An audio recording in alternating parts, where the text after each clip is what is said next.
Blog Talk Radio. Time for Sports Card Live. With Sports Card Radio's Ryan Tetters, Colin Tetters, MojoBreak.com's Dan Anderson, and your host, Doug Caskey. Dig it.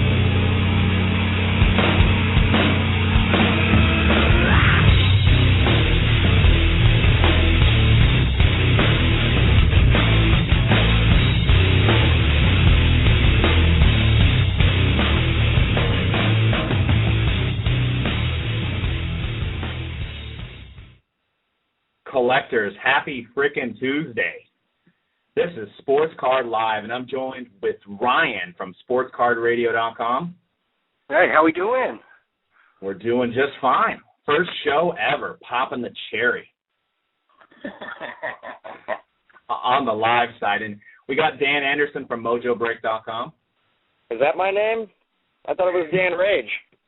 Oh, well, we forgot to talk about that one. We'll yeah, edit what's that up out. with that? What's going on, everybody? Well, today's show we're going to talk about, everybody's looking for it in your local Target, Walmart right now, Topps Series 1, 2013. You guys found any yet? No, I looked today even. I couldn't find any at Target. I only went to one place, but I didn't find any. Yeah, I haven't had a chance to look yet, you know. I'm just getting ready for tomorrow. I want to see the real deal. I want to see the little jumbo action going on. Don't lie, Yeah. You know you woke up at midnight, went down to the 24-hour Walmart, and were pack searching. Trying to find the gold, feel around for the relic in the packs, bending the packs and everything. Thanks. Did you go up to him and show him your muscles? I did, and then everybody leaves. I don't get it. We're going to talk about Panini map pricing, give you some, feelers on that, prospects. We're going to talk about the Super Bowl because everybody else is talking about it, and we're going to go into some heroes of sport, talk about the forums are abuzz about this new product that came out by this new company. So we're going to share some opinions on that, and I think we're going to get right into the Topps 2013 Series 1 talk. Ryan, you've been working on some stuff. What's your opinions on the 2013 edition so far? I think it's decent. I think it gets collectors excited about baseball. They start thinking about baseball. Although we had some news about some players taking some drugs today, apparently, which is, I guess, nothing really new. I don't know why they don't test football players, but I guess that's a whole separate issue. But, as far as the set,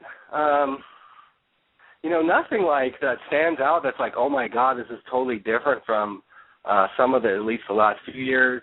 You've got, little code cards, chase cards where you can go on different websites, compete to win like $1 million and all this kind of different crap, rapid redemption.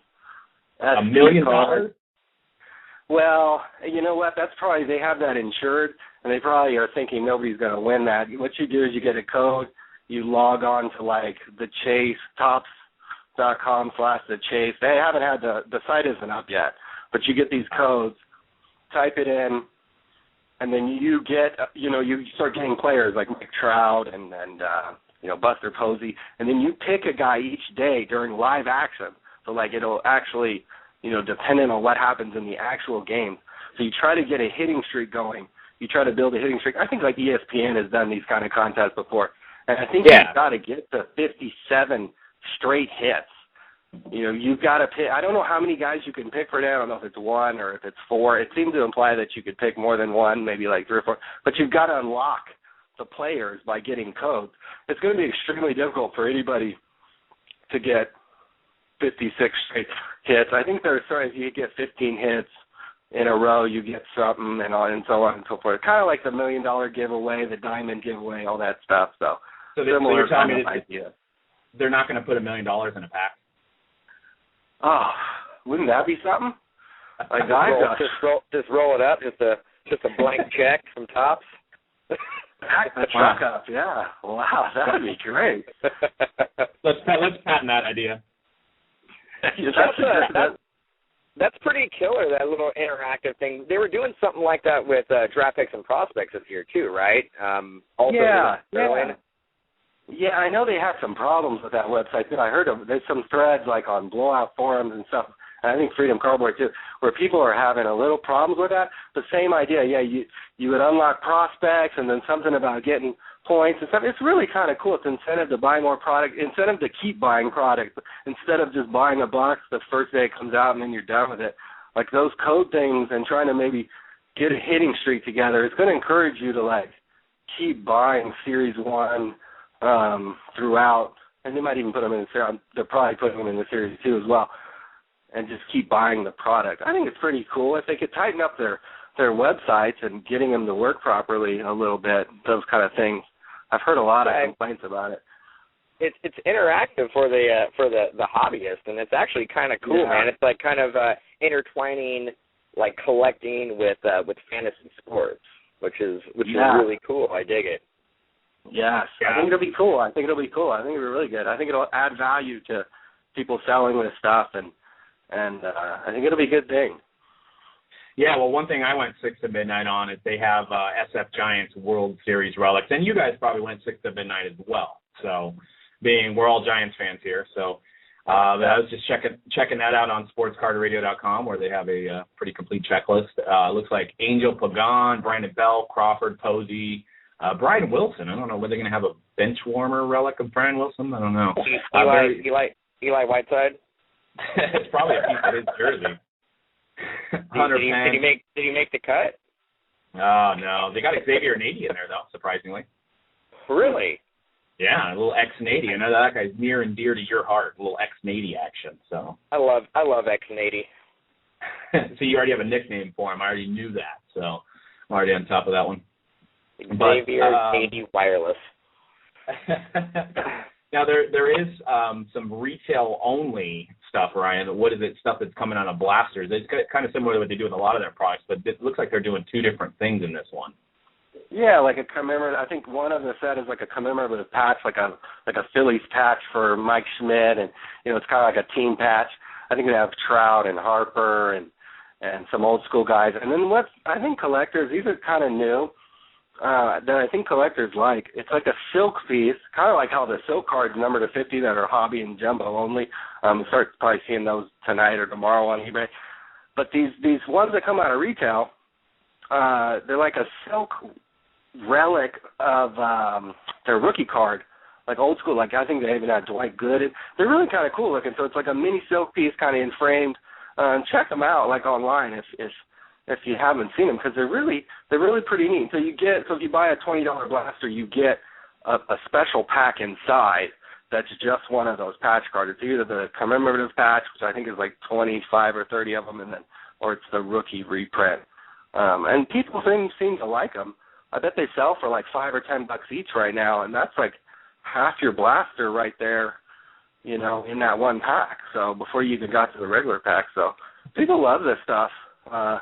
Casual collectors and stuff. So it's a fun little set. Lots to it.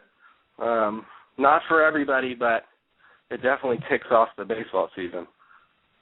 Yeah, I think I'm going to hit Target, Walmart, wherever on the way home. I'm going to call my fiance. So I'm going to be late. I'm searching for Series 1. So are they doing like the SPs and the SSPs and stuff like that, like they've done in the past? Yeah, they have this thing called out of bounds SPs.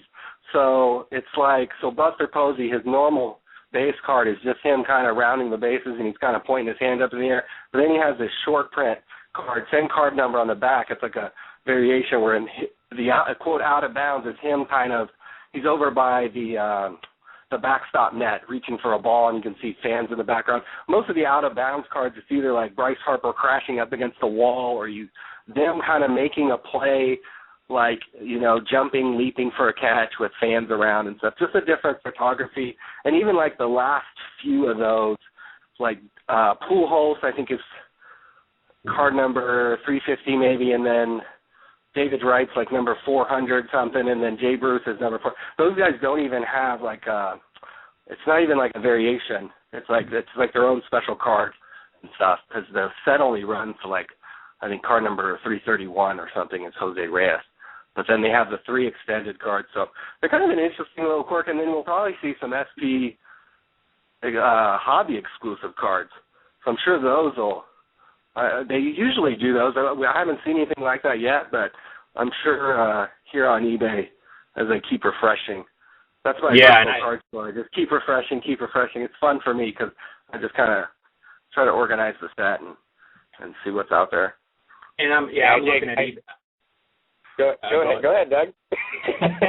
Wait in line. No, I'm just kidding. I was just saying, I was on eBay myself, and I found McCutchen jumping, basically robbing a home run. A-Rod leaping into looks like he's kissing a dude, leaning into the crowd, literally kissing a dude. In the East Coast Balco? Yeah, pretty much. Conte's in the photo there. No. I found a few on eBay, so they're already people already got them up there. Nice, that's cool, man. I dig the SPs and the SSPs. I like how every year they change it up a little bit, give the person who's opening up packs a little something extra to look for besides your standard relics and autos and stuff like that. Yeah, I agree with that. Yeah, and there's definitely a lot of subsets. I mean, they've got all the big name guys. They've got, Trout autos in there. I don't know if they're hobby exclusive. I would assume, it's easier to pull in hobby. They've got huge patches. There's a Nolan Ryan where it's like half the jersey in a card almost. It's pretty ridiculous. It looks like that's a 101. They actually have cuts this year too, which I don't remember if they had cuts last year, but there is a Babe Ruth I think cut. I think they had cuts last year, but they were like super, super hard to get. 1 in 7 zillion packs or something like that. You can get one. Something like that. Yeah. I don't know if the odds were that good, but that'd be good.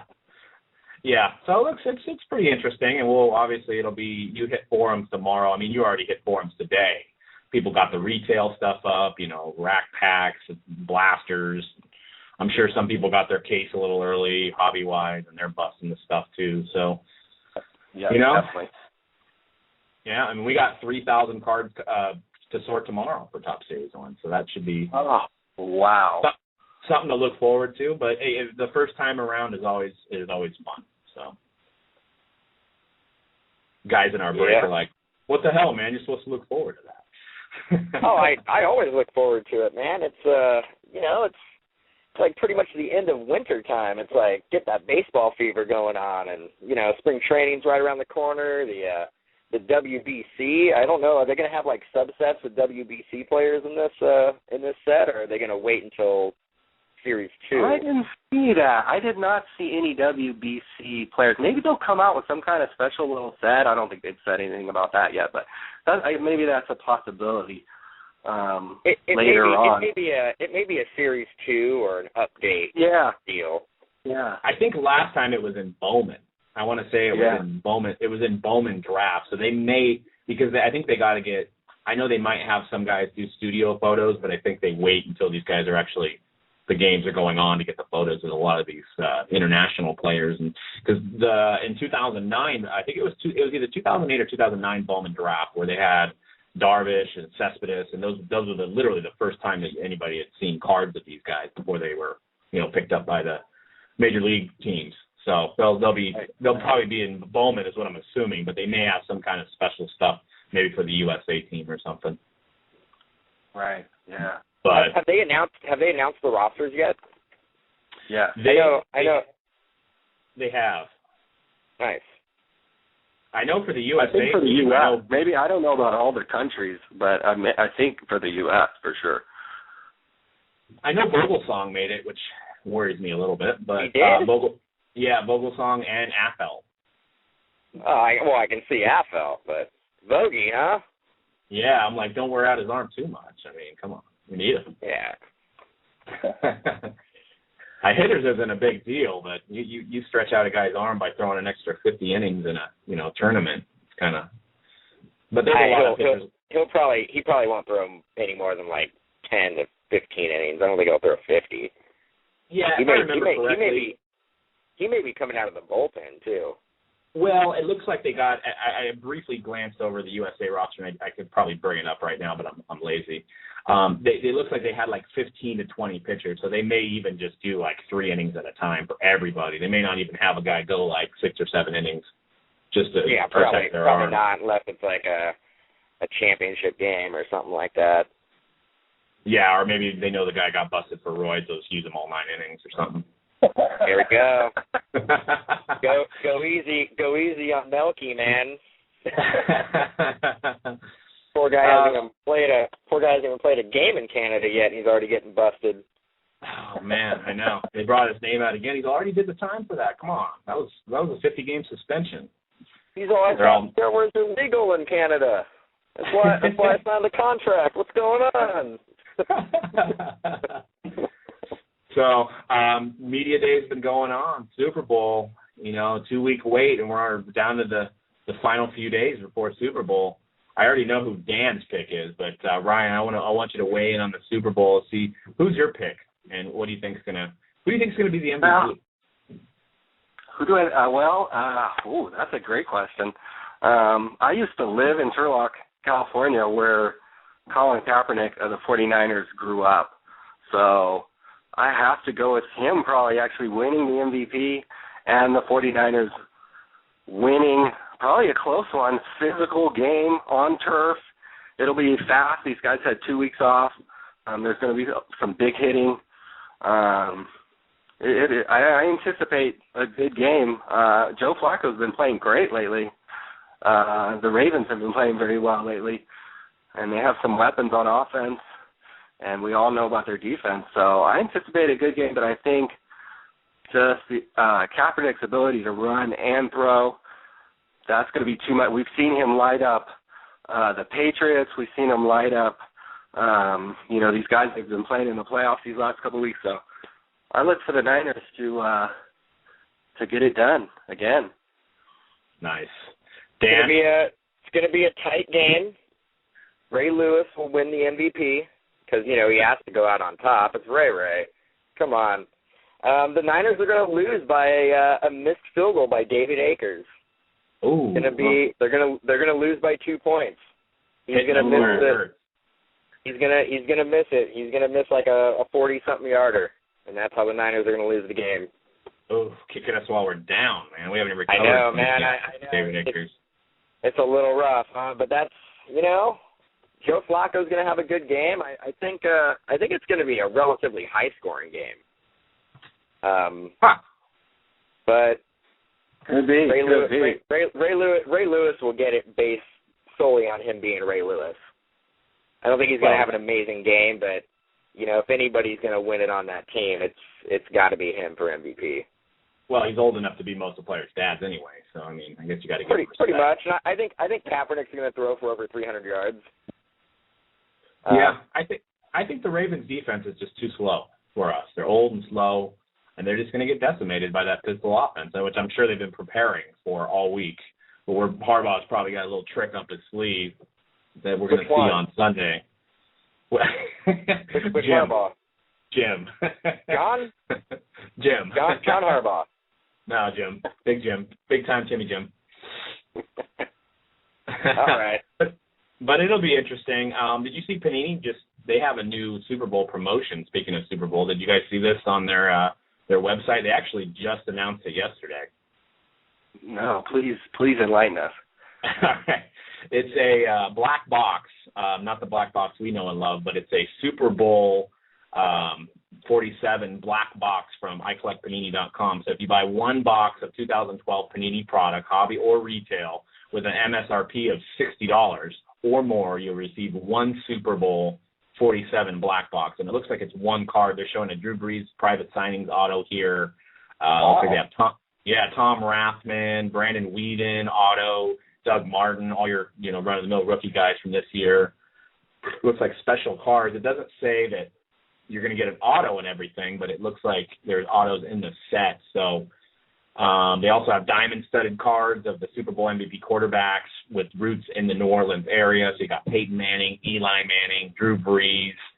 There's 101s cards of Joe Montana, Eli Manning, Drew Brees, Andre Reed, Emmitt Smith, Brett Favre, Eddie George, Hines Ward, Bart Starr, Thurman Thomas, Franco Harris. The list goes on. So it looks like they're really trying to get people to go and buy some Panini product off of icollectpanini.com. Oh, there's the margin right there, because then you just screw the distributor, forget the distributor, forget the boom, just full retail right on their own website. I mean, that's beautiful. It's smart that they actually do that. I'm not like trying to put them down. I mean, it's just, hey, just go straight. Hey, we manufacture and we sell it. Like, I mean, bang, like there you go, and no overhead really on the website. I mean, wow, that's there you go. And I don't know if everything's available, and yeah, it is definitely genius marketing. I don't know if everything's available on their site. I just popped on there right now. Yeah, it looks like Elite for 120, Momentum for 200. So yeah, they actually do pretty much, and they're obeying their own so-called map pricing, which we'll get into here shortly. But yeah, it looks like everything looks like it is available through them. So I don't know what a hobby shop would feel about that, but I think hobby shops would maybe be a little bit cheaper on some of this stuff. So maybe Panini feels, hey, we'll get people to the sites and they'll buy a full retail and they'll get this little added bonus. I might buy one just for that, just to get this black box promo. Right. And you only have to spend $60, so I think you could literally buy. I think the cheapest product on here is a Prime Sigs box. So that might be the deal of the century right there. You buy a Prime Signatures box for $60. Oh, it's out of stock. Okay, so you can't buy a Prime Signatures. People probably already caught on to that. So you buy they did. Absolute Retail box for $72. I don't know what you promise in terms of hits, but buy that and get a black box. There you go. So that's not a bad deal there. Not a bad deal, I think. Might work out in your favor, even with that retail box. Definitely. If you get Jerry Rice or Joe Montana that they're showing on this little sell sheet on their site, definitely would be worth it for sure. Dan, you gonna jump on there and buy that? Dead air. Is he still with us? We lost him. We stuck man. I am going to buy it, Doug. Okay, well, there, now you got to go. Yeah. You ran off to buy it right now. Like, that's what you had to do. Like, you had to go buy it. He heard Jerry Rice 6 to midnight. He popped on there, and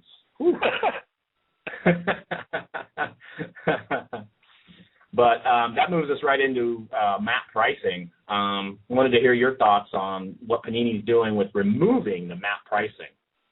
Well, why don't you're going to be better at explaining that than I am. Why don't you explain that? And maybe I have just some loose thoughts about it, but maybe explain like what that was and then what happened and then how that's going to impact prices of full boxes and cases. Yeah, and I forget, probably a lot of people out there don't map. What do you mean, like a map, like a Google map pricing? Map pricing. What the hell are you talking about? It's a minimum advertised pricing. I don't know what the fourth P means. That just shows you that I don't really pay attention to what it means. Maybe policy. Could be policy. I don't know. Minimum advertised pricing policy. So what it's I think it's been going on for at least a year, maybe 2 years. Basically, for the first 30 days, a local card store or a Panini authorized retailer has to sell it at a particular price point for the first 30 days. So, for example, Momentum was $200. So you can't put it on your website or your local card store for $190. You can't write on the box $190. But I think you're able to, if somebody comes in and says, hey, I'll give you $190 for it, I think that's okay, as long as you don't have the minimum advertised pricing. So what that was trying to do was protect people against just all this undercutting that people had been doing on eBay, and everybody's selling it, and then at the end of the day you're making $2 a box because you're just trying to compete with everybody. So they put into this map pricing policy, which a lot of stores liked, a lot of stores didn't, because they would buy a case of cards and they'd be maybe they sell 7 of the boxes, they got 5 left. And they're like, I can't move this because now you have 3 other releases that have come out and no one wants this anymore. And I still have 15 days before I can go to map pricing. So a lot of people liked it. A lot of people didn't like it. Well, I guess they took the side of not liking it and they removed it. And it's going to start February 27th with the National Treasures baseball release. And according to their vice president of sales, it says the biggest benefit will be market liquidity. I can't even speak anymore. Liquidity. I went to college. But what they're trying to do is create more demand for pre-ordering product. We've already seen Blowout kind of start pre-ordering stuff at less. So normally, for example, Playbook normally would be a map pricing at $200. They already have it up there for $183. So they're already trying to work on a lower margin than they normally would do with map pricing. So, I've talked to a few local card store owners, and they're not big fans of it because they felt like they were protected by the map pricing. So I'm kind of in the middle of it. My point of view on it, is I think the map pricing put a number in people's heads that the product, even if it was great, would never go above. So I think you can create more buzz if you order more at the beginning and, the prices of the boxes go up. So I think if that all goes into place the right way, I think that might bolster Panini sales and just be better for the hobby. But there's going to be some people that are like, man, Blowout DA Card World or whoever, internet retailer is selling it $5 more than I paid for it. I can't sell this. So. Right. And that's probably the people who are going to have an issue are the hobby store owners who, because I remember last year talking to people about it at the Industry Summit. They were praising Panini and Upper Deck's policies on new releases and full boxes and stuff, and really had negative things to say about Topps, which is kind of a free market society, no restrictions on kind of SRP pricing and stuff. So I think it'll be interesting. I still think there are guys who go into a hobby shop and do not care if they can go online and order it for $5 to $10 less because they don't want to wait a day, 2 days, 3 days, 4 days, 5 days to get it. They want to go in because they know the owner for the last 5 years and they enjoy going in there and they enjoy just opening the cards right there and getting free card holders and getting some deals. So I think if you're running a good hobby shop, it's not gonna affect you because people are coming in not because they're getting the best deal, but because they enjoy the experience of coming into your shop.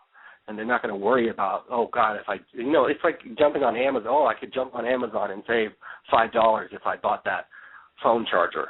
I mean, really? Like, I think there's that element. I hope that Panini just doesn't totally shut off the hobby shop. I don't think they will because they've done Father's Day, Black Friday, pack promotions and things like that.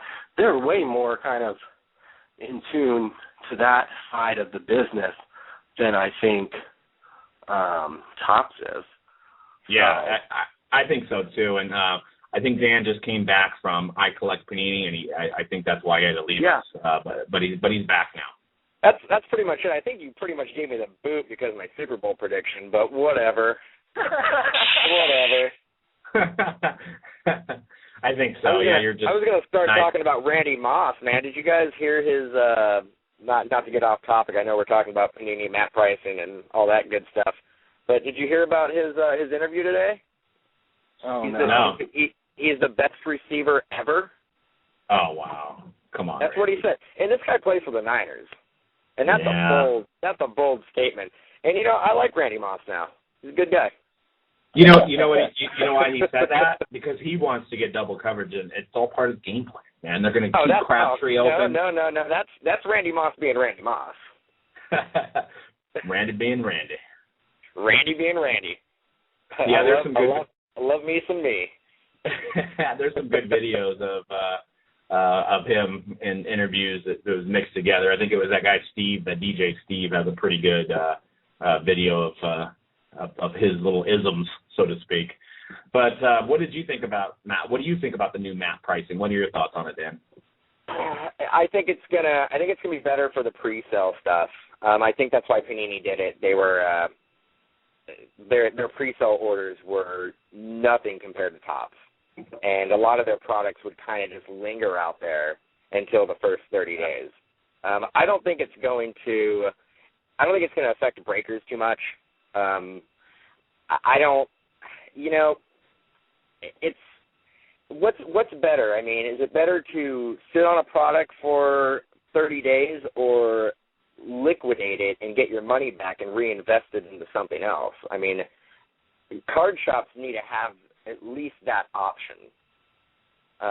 So I think it's a good plan for everybody. I think it's going to work out. It's a little scary when you think about it for a hobby shop, but it gives you the option to liquidate stock, reinvest it into something that you'll be able to move and make a profit on.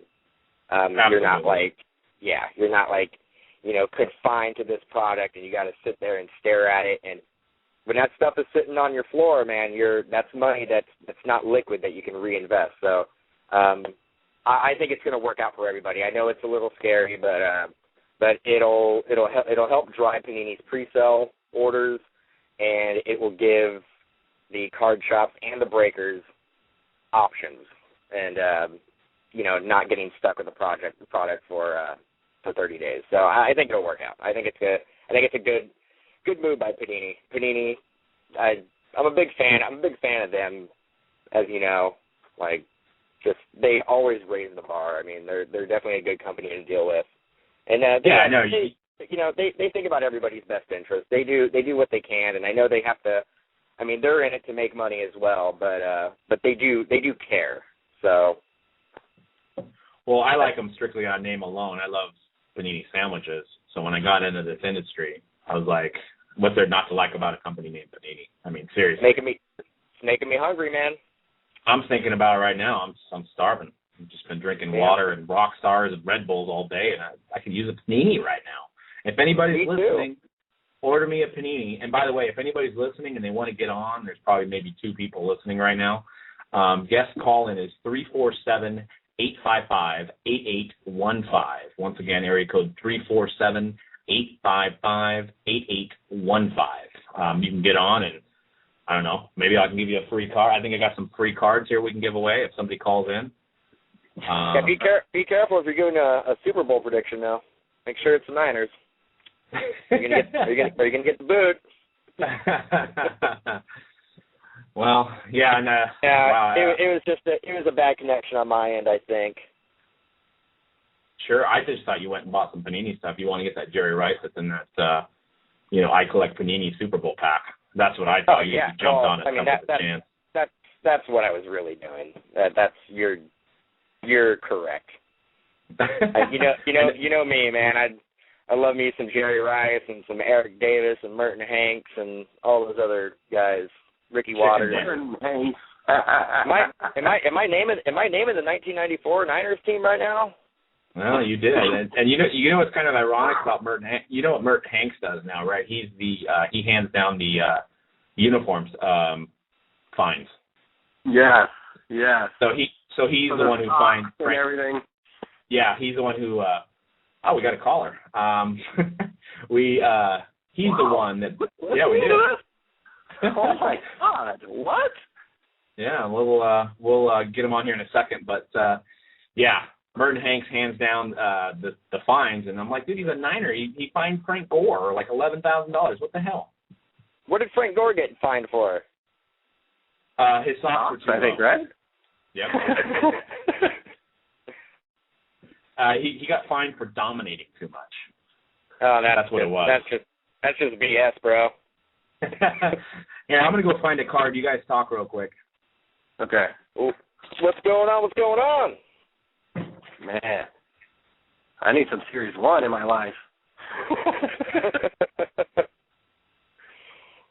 Man. Oh.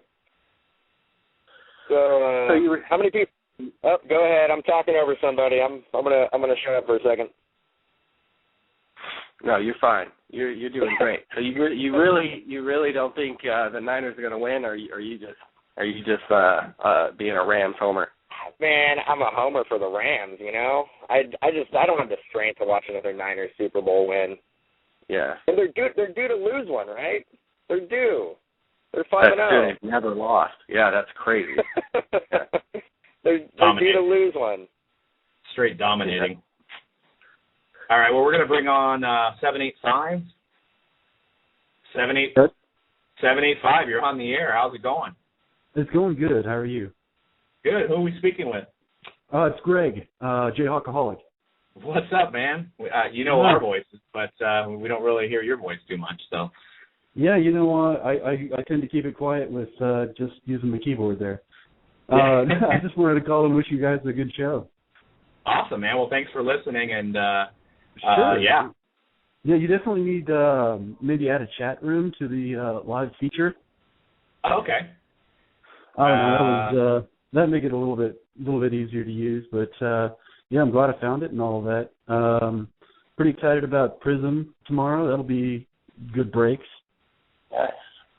Definitely. What do you think about 2013 Tops?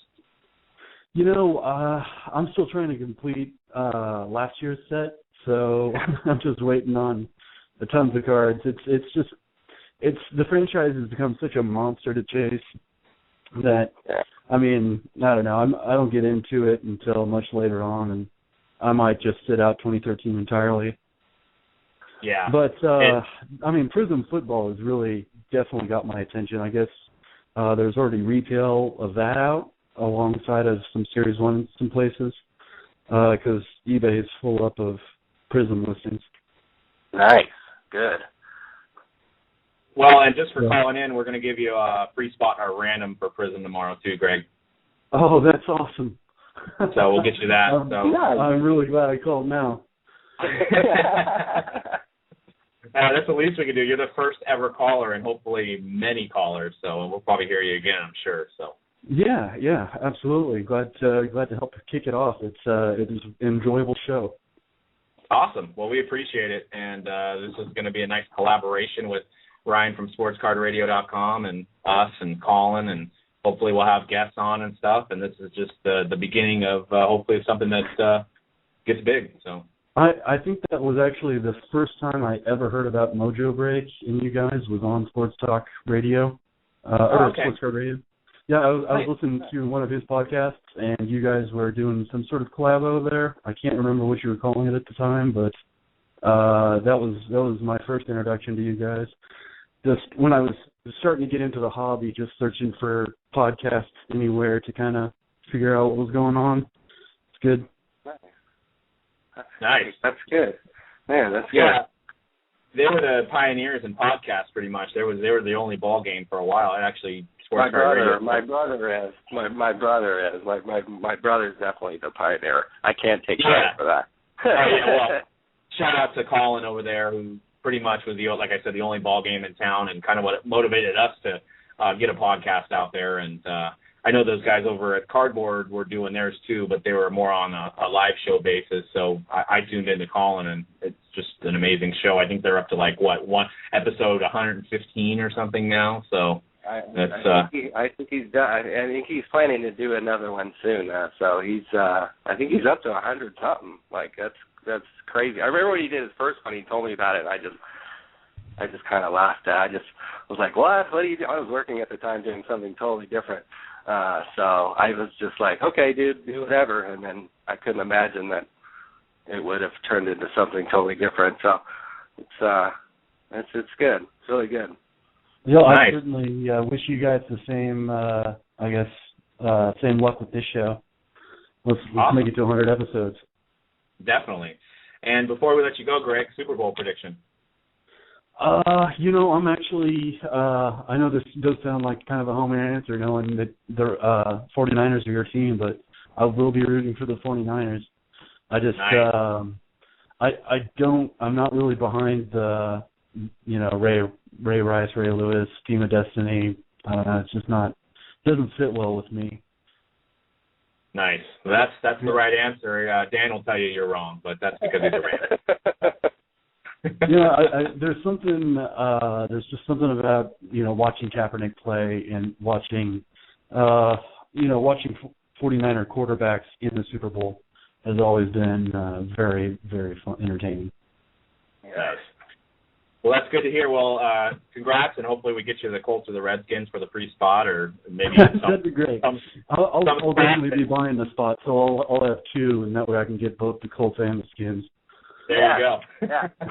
Or a spot that gets you a gold prism, right? That'd be ideal. We'll try our best, and we'll see you on the chat. And once again, thanks to all right, thanks. for popping our cherry for the first caller of all time. That's what it's all about. All right. All right, man. Well, take care. Thank Have you. a good night. Take care, man.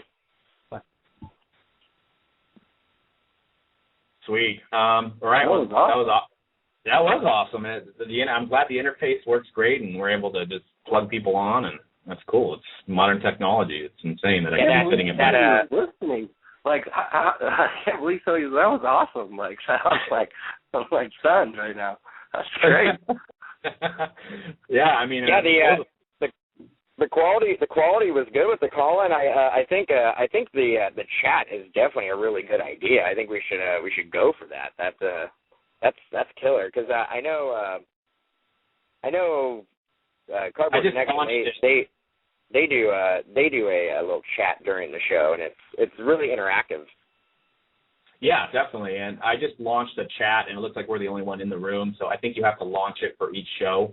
So that was a little learning curve for us. So that's good. So we can do that next one, and everyone beyond that, people can chat, and maybe we can get news stories from people on the chat room. I mean, that's going to be the beauty of the whole thing. So, but I wanted to move to the next story.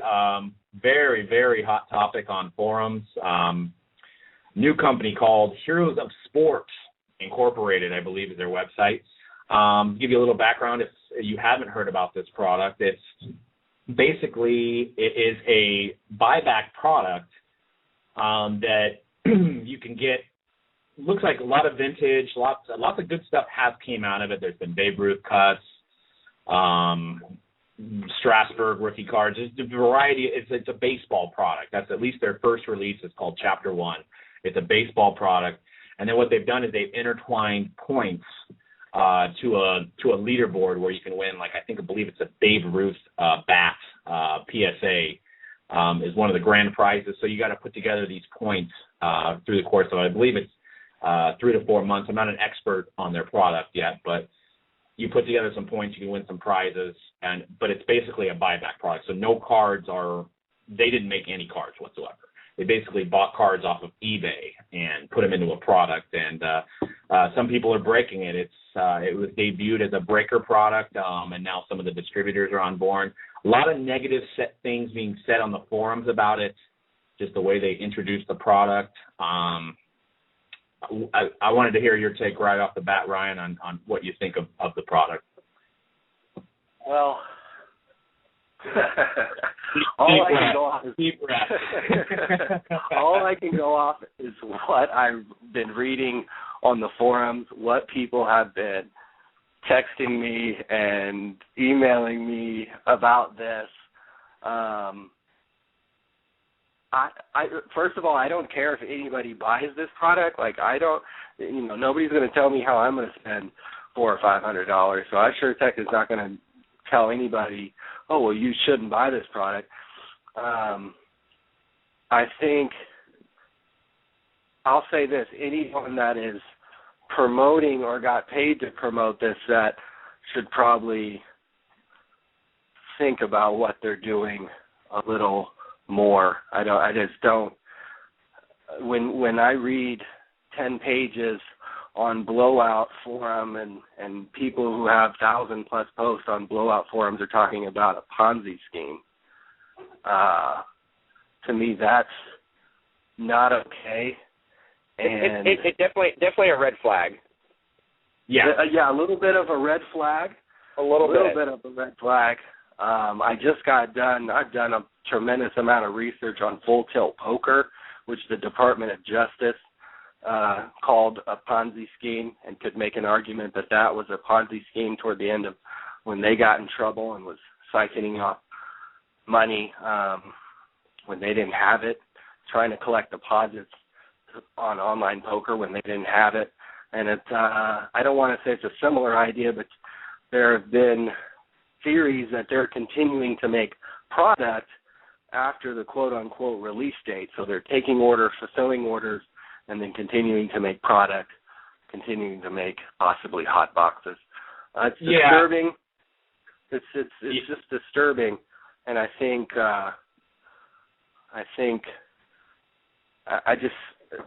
people can buy it. If somebody wants to buy it, they can buy it. And that's not what we're here to say is whether or not you buy it. There's some people that have found value in it. There's some people that have not. So, Sports Card Live is not telling you to buy any product. We're just going to use our freedom of speech to tell you guys what we think about everything. And, it does seem a little fishy that they did. I mean, people linked and found eBay listings that were basically purchased on like December 22nd, December 23rd, things like that. So, I mean, that's the thing with buybacks is they're serial numbered, so they're really easy to find on eBay. So you can find what this person paid for the card. And it does, and don't quote me on this, is just what I've heard, is it does seem like they are buying as they go. So that's the only concern of mine.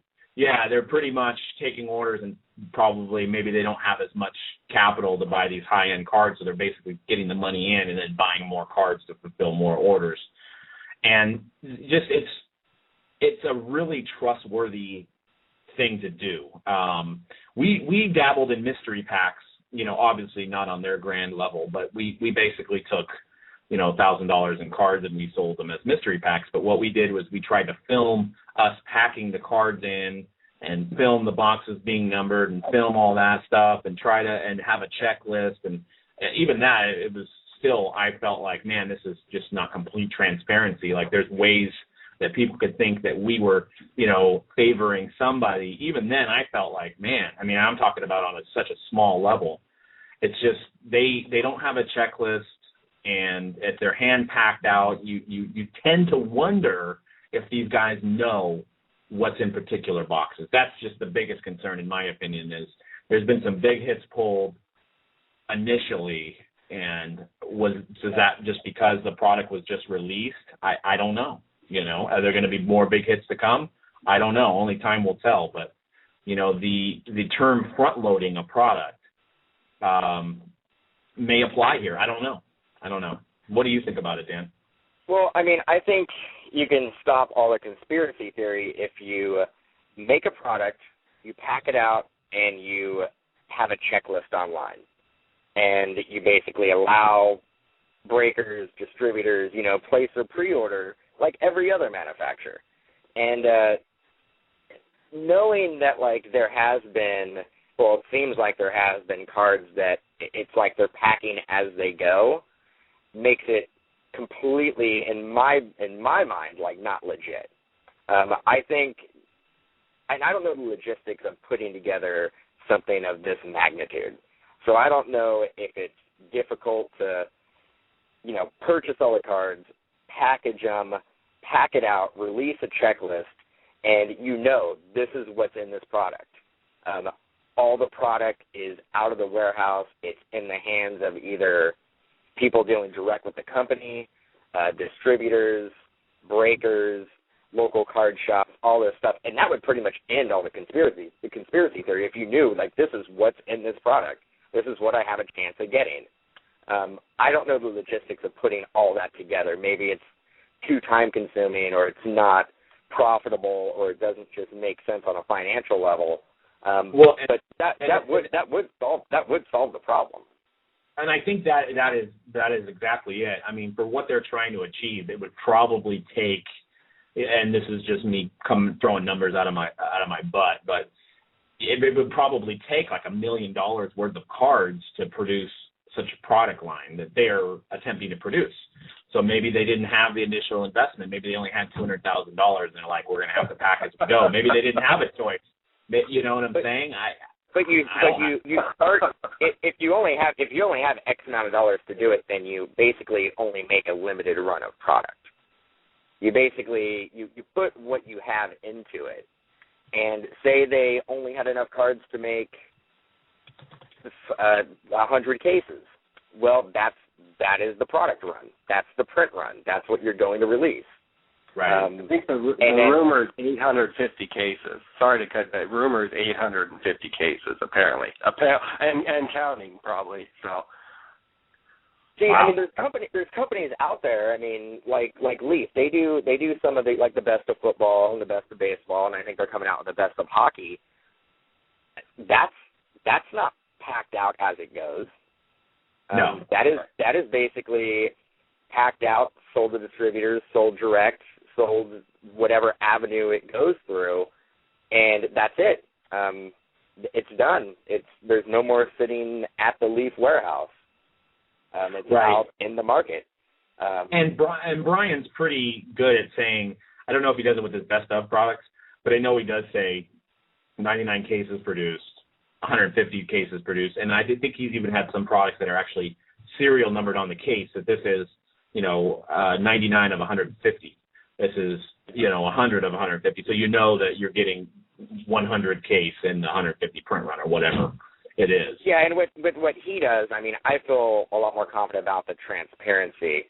Maybe because I know he's been doing it for a while, but I feel confident going and buying a buyback product from him, knowing that, I am getting what I'm getting. There's no surprises. Yeah. And he's not going to put his livelihood and his reputation on the line to try to, stack a couple boxes and, have an idea of where it's going. I know there was rumors back in the day, I guess, like that Razor, was it Razor Retro or something like that? With Upper It had that. It had the whatever Razor product that had that Strasbourg buyback. Oh, right. The Rookie Retro. Rookie Retro. Yeah. I know there was speculations that that was hand packed and he knew where that stuff was going. But again, that's speculation. I mean, nobody really knows that. Right. Yeah, I think with any buyback product, there's always going to be people that are looking for a reason to make it illegitimate. And especially that's where their challenge. That's where they're facing their biggest challenge. That they may or may have not even thought about when they started this company. Is how are we going to make this look completely legitimate? There's people, and don't get me wrong. There's people getting great value out of certain cases. There's been some great cards that are pulled. So, and they're claiming their motto is you're going to get 50 cents on your dollar at the worst from this product. So, that is somewhat better than some products that are out there. But it's just the way they went about this has definitely raised some questions, and that's, I think, the biggest thing is that they're not completely transparent, and in the age of these forums, and I know some of these guys on these forums get a little crazy, like they're just with their conspiracy theories, but I just... Some of them are not.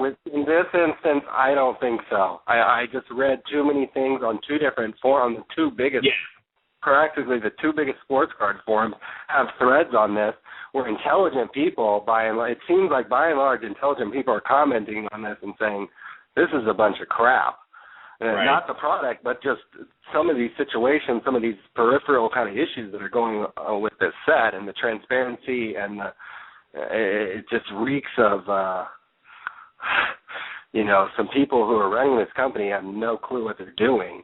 Right. So that's what it reeks of, and I'd be stunned if they're still making a product in another year.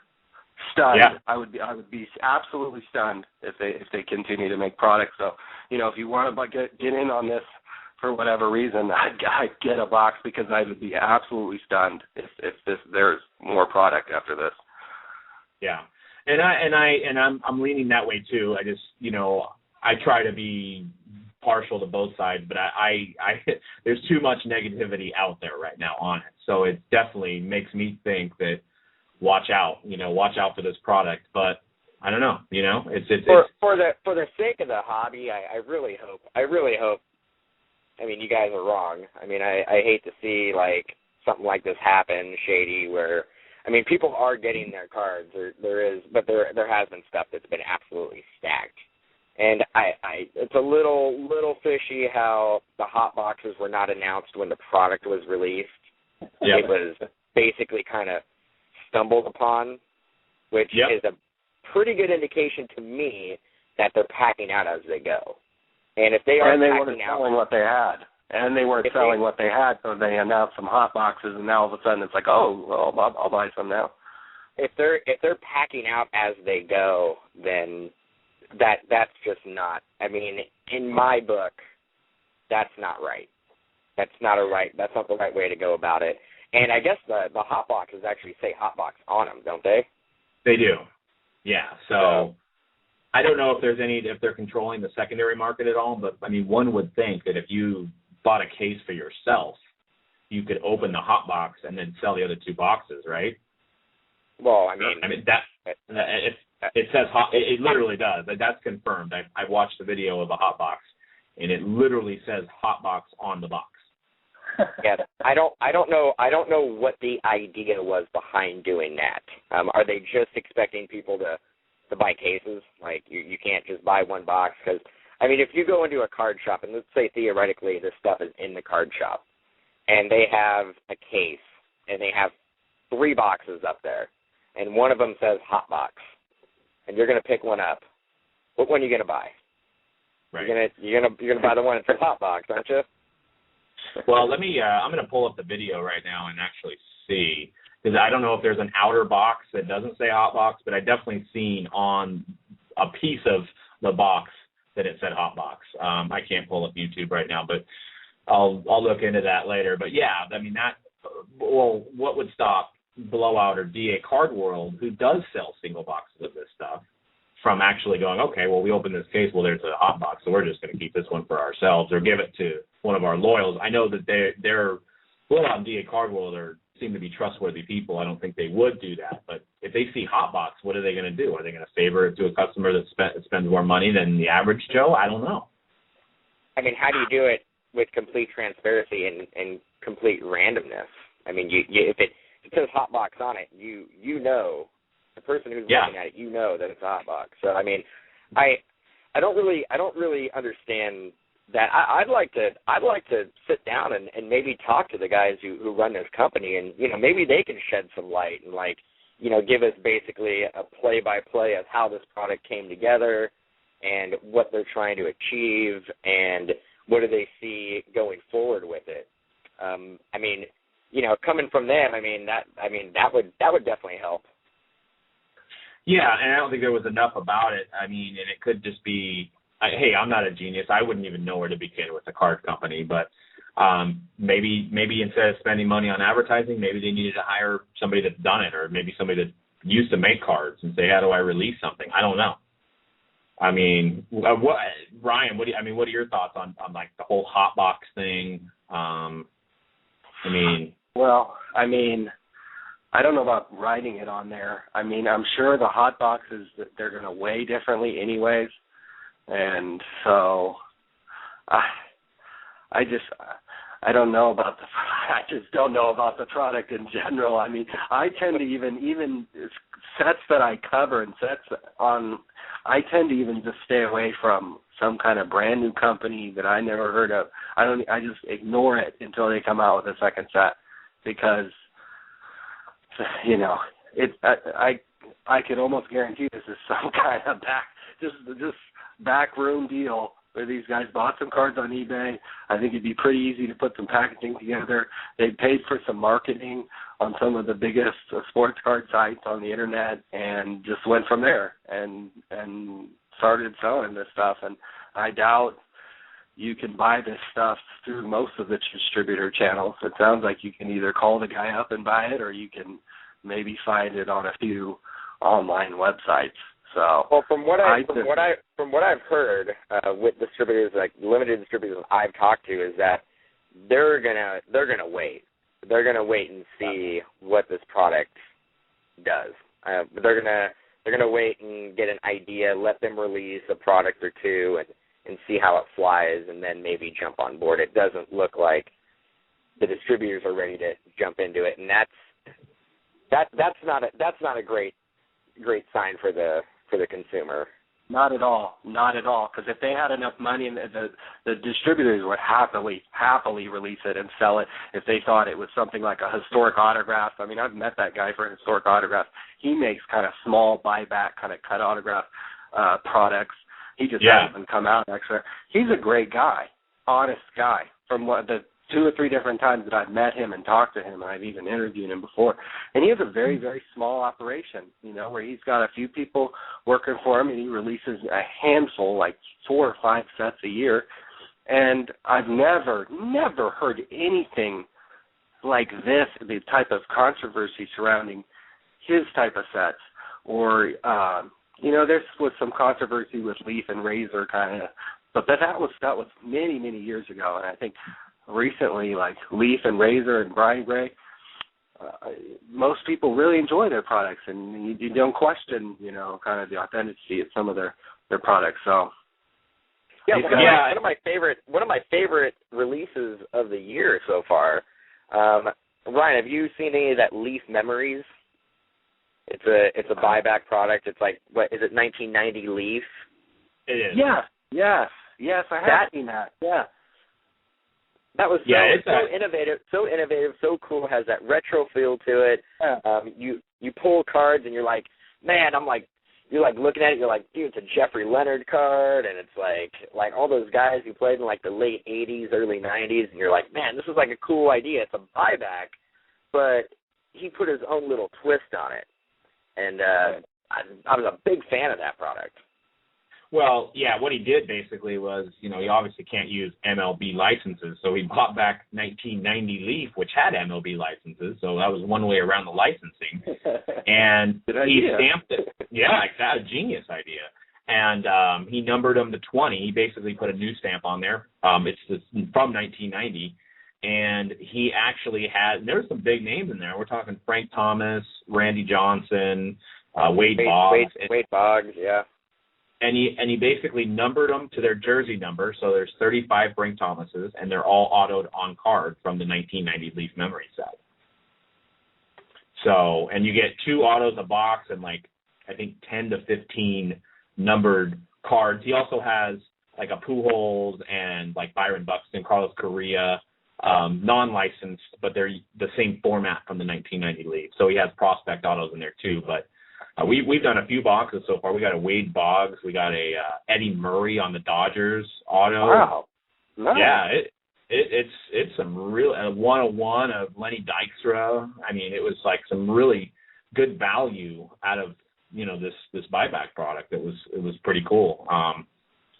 And maybe that's where he has the upper hand, is that the Leaf name is a little bit obviously more legitimate than these guys' name, and he's been in the industry for a lot longer, so there's a little bit more trust there.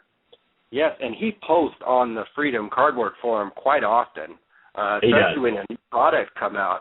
He will sit there and answer questions from collectors, and some people don't really like the guy, so they'll fire away at him, and he'll respond in his own way. And Brian Gray, one time a collector emailed me about a Wayne Gretzky he pulled, and he didn't like it.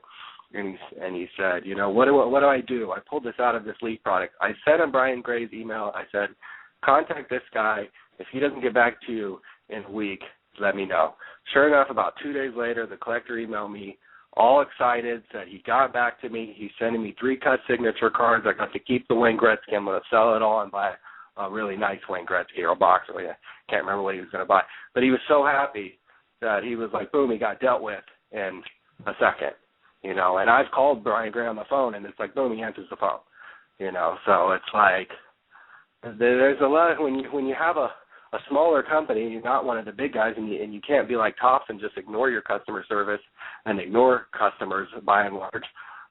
You have to like go the extra mile, and I think that's what Leaf does for the most part, and some of these smaller companies, they go, and Panini they go the extra. Not that Panini's small company by any stretch of the imagination, but they do go the extra mile on their customer service. For the most part, So and that's what you got to do in it. And speaking of Panini, the gentleman we just had on, Greg, we pulled him in 2010, 10 and 11 Absolute. We just did a break, probably about a month and a half ago. We pulled a Kevin Durant number to 25 auto redemption. Well, it had just expired, like literally a month before. So we're like, oh man. So we contacted Panini. We contacted Panini for him. He contacted Panini. They sent him a Kobe Bryant number to 25 out of the same set, because Kobe Bryant auto. Right. Wow. So there you go. Yeah. There you go. Hey, that's going above and beyond, man. That's those guys. Those guys at Panini, they truly do care. I know, again, I sound like a homer saying it, but, like, time and time again, I see them, like, reach out to their customers and go far beyond what is expected of any company in any industry. I mean, it just blows me away, and it's a treat to work with those guys. Yeah, I think we're going to get matching I Heart Panini tattoos on our arms, right? Absolutely. Yep, just Panini sandwich, right on my arm. No, I was kidding. But in contrast, and I actually mentioned to Topps that I will use a media outlet to voice my displeasure. So I'm just going to hit this one real quick because I am still left with a sour taste in my mouth, as is Dan. But we basically you should show him your muscles, bro. Flexing. I don't even know if I have any anymore. It's turned into man boob. You should do. What are they coining the Kaepernicking thing? Kaepernicking. There you go. Is that what you're doing? Kaepernicking. Kaepernicking. What's up? Here's my muscles. But basically, just a real quick thing. I want this to change. That's why I'm going to talk about it, not just for us, but for other breakers out there. We opened a case of 2012 Bowman Draft hobby version, which, for those that don't know out there, has one auto per box. So you're looking at 12 autos in an entire 12-box case.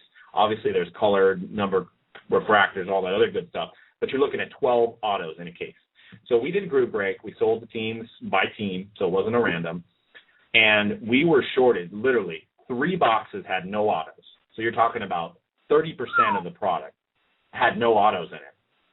So, talking about transparency, we felt guilty to the people that were watching us live, that had participated in the break. We felt responsible for this, even though obviously they know we didn't pack out the cards. We were the ones who sold the spot. So what we did on the fly was we happened to have a box of Bowman Jumbo, which has 3 autos.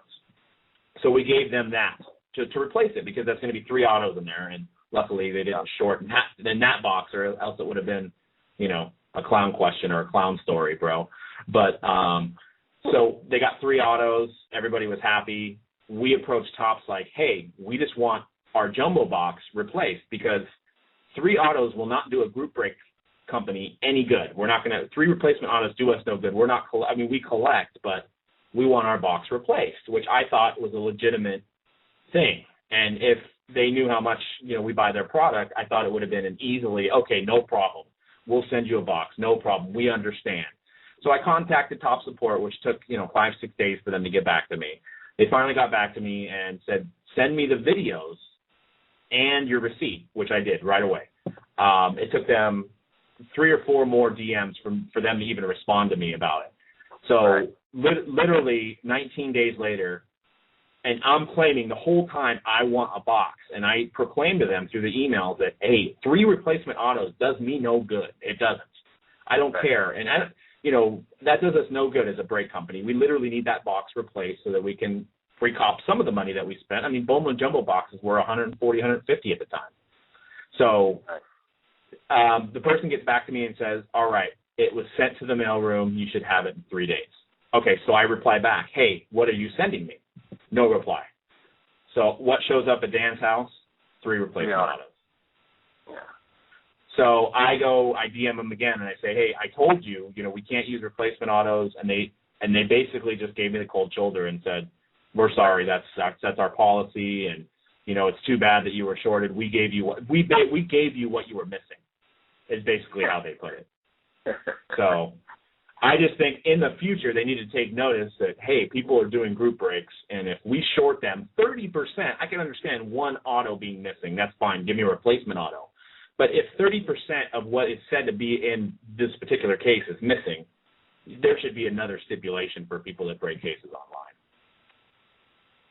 So, And is that something that's typical? I mean, you guys are across the board of all the companies. Like, how often are you opening a case or a box or something, and it's like, this is supposed to have. I mean, pretty much every product is like it has XX, 2 autographs, 2 memorabilia. How often are you guys seeing that it's not hitting the mark, like percentage-wise? If I had to put a percentage on it, I would say I would say probably a little bit less than 10% of the product that we open from Topps is missing something that is specified to be guaranteed in the product. I would say anywhere from like 8 to 10% of the time. I would say Panini is anywhere from 1 to maybe 3% of the time. Yeah. But with Panini, we've never had an issue getting replacements. And with Panini, it would be like one hit. We've never had multiple hits missing out of any Panini case we've ever busted. Wow. And it actually was weird. The recent Absolute release for football had it actually a couple different times in a couple different cases, which was strange for them.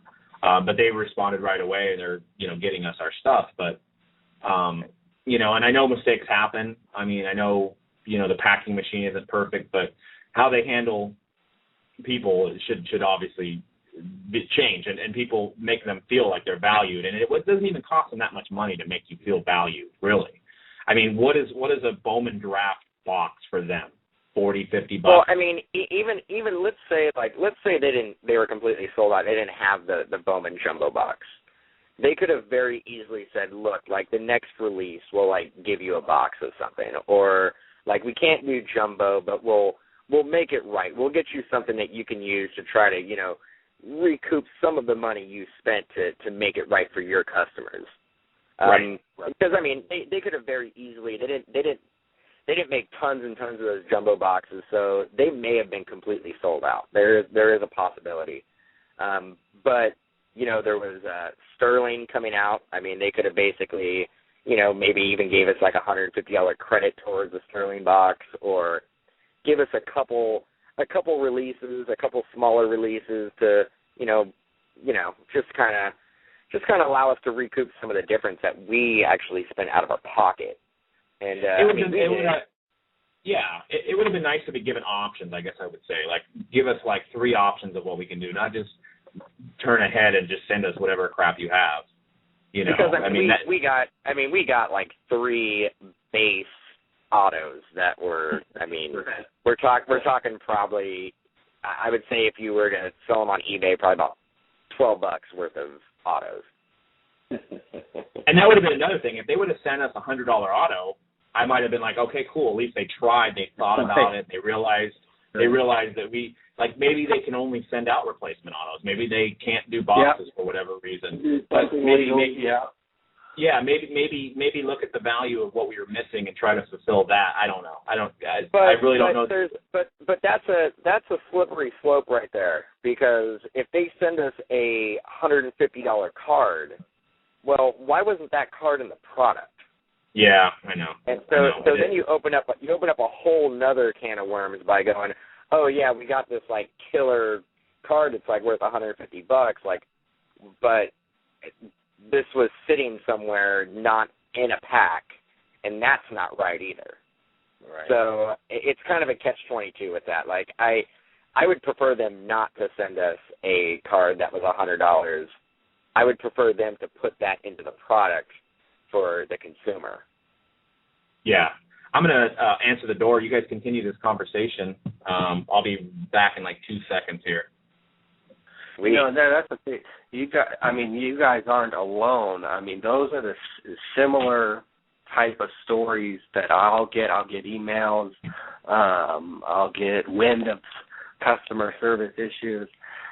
Collectors are, they're by and large being ignored unless you have a Twitter account, unless you have some sort of platform that you can get in contact with.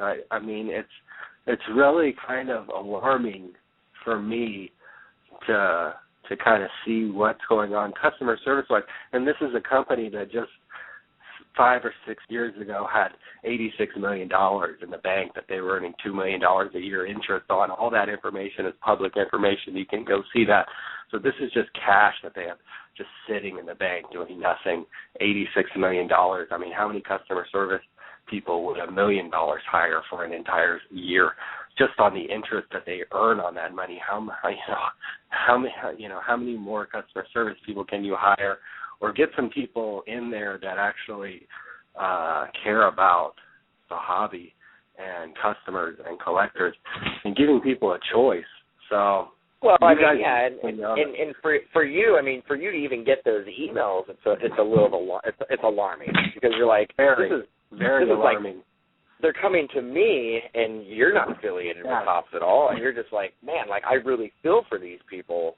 Like I really wish like they would do something to better their situation, and they're coming to you, so now you feel kind of like emotionally invested in it, and exactly. I mean, that's it's just. So then you basically are like, okay, well, what can I do to kind of help out this person because they're making it so difficult and there's so little avenues for them to attempt and contact these people. Right. Because I've had a couple like replacement autos that I sent everything in, and I basically got a response saying, sorry, like that's the end of that. I'm like, you know, am I gonna sit here and like, you know, make a stink and make a big deal about a replacement auto? I mean, I think that's what they kind of bank on. They're like, you know, if this person, if we just say sorry, is this person really going to go out of their way and make a huge ordeal and just keep on contacting? At some point, you're like, whatever, I'm just going to chalk it up as a loss and just move on. And that's not right. Right. It's not right, and I feel obligated. I'm promoting these sets. I have information on my website where I'm not selling the product, but I'm providing information, and I'm personally benefiting from people coming to my website and looking at those pages by and large. So I feel obligated. If I'm promoting a Topps set, and I pretty much put up some sort of information on every single Topps set sports set that gets produced for the last 4 or 5 years, and they're some of the most popular pages on my brother and I's website. And here I am promoting this set, and I'm getting customer service emails where I don't get those about Panini, and I put up Panini information about Panini sets. I don't get the same questions about Upper Deck customer service. It's just from Topps, and it's just something's amiss there. It's not money. It's the company is not financially strapped. It's just a lack of caring from, I think, several key employees. It's the attention to detail. It's the, you know, it's going the extra mile for your customer. You're trying to build a relationship. You're trying to build, like, you know, unity in a family with you want to make these people dedicated to your brand. And when you're not doing that, and I really feel that's what Panini does. Panini's like, we want to make sure that there's no hassle. We want to make people committed to our brand, and we never want to leave a sour taste in their mouth. And they're trying to grow what they have. With Topps, I think they're really, really content. They're like, you know what, we're making money. Whatever we're doing is right. Of course, some things are going to suffer, but, you know, as long as the bottom line is the bottom line and we're all still making money, then, you know. And key employees still have their jobs. Who is the customer service manager over there? Who manages those people? Right. You know, who is the customer service manager? The little people answering the phones making $8.50 an hour, and they probably know nothing about baseball cards when they get hired. They're just probably a young person looking for a job by and large. I don't know for sure, but that's usually what those types of customer service jobs are. Who is managing those people? That's the person who's culpable, and that's the person who is absolutely missing. Totally missing. Well, that person who's managing the customer service people, that they have to be 100% held accountable when something doesn't work out for the end user, the end consumer. It's up to them to be 100% accountable for that, and that's what I see with Topps. There's not an accountability when it comes to the customer service department. I mean, let's face it, Topps makes some of the best top-notch products in the market. I love absolutely. I mean, let's not get away from. I know we're like nitpicking one specific thing about a company, but let's not get away from like their product and what they do. They make an amazing product. They do. And that the product design, the product department, the marketing, everything that they do is top notch. They just have a lack in the customer service department that needs to be addressed at some point, because there are competitors out there, and it's not just a coincidence that Panini sees that, and they see a weakness in Topps' structure, and they're attacking it, and they're going far beyond what's expected of them, and that's how they're going to gain a bigger market share. Definitely. And I'm back by the way. I was just too busy Kaepernicking in the corner. So you're just. Are you streaming? Are you streaming on blog right now, just showing people your muscles? Yep, Kaepernicking, baby. Are you just flexing? You're just like, oh my god, like look at my muscles. I'm on the Kaepernick diet.